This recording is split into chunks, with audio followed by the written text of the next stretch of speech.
মালাকুল মাউত চলে আসলো, এখনই রুহু মুবারক কবজ করে নিয়ে যাবে। অন্তিম মুহূর্তে গোটা উম্মার জন্য বিশ্বনবী যে মেসেজটা ড্রপ দিয়ে গেলেন সেটার নাম হলো নামাজ। সালাত, আসসালাত।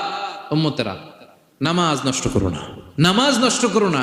আউয়ালু মা ইউহাসাবু বিহিল আবদু ইয়াউমাল কিয়ামাতি আস-সালাহ। কিয়ামতের ময়দানে সর্বপ্রথম আল্লাহ যে জিনিসটার হিসাব চাইবেন সেটা কি? ফাইন সলুহাত সলুহা সাইরু আমালি। এটা যদি ঠিক হয়ে যায় পুরো আমলনামা ঠিক হয়ে যাবে। ওয়া ইন ফাসাদাত ফাসাদা সাইরু আমালি। নামাজের হিসাব দিতে যেয়ে যদি আপনার গন্ডগোল লেগে যায়, আপনার পুরো আমলনামাটারে গন্ডগোল করে দিবে কে? এজন্য সবার আগে সালাত। এই যে আল্লাহ তাআলা আমাদের সৃষ্টি করলেন অস্তিত্বহীনতা থেকে, তিনি আমাদের অস্তিত্ব দিলেন, আমাদেরকে রিজিক দিলেন, নেয়ামত দিয়ে আমাদেরকে ধন্য করলেন। তো আল্লাহ তাআলার অধিকার ছিল না যে তাকেই আমি সিজদা দিব? এটা তার অধিকার। এটা কার রাইট? আমরা হিউম্যান রাইটস নিয়ে কথা বলি।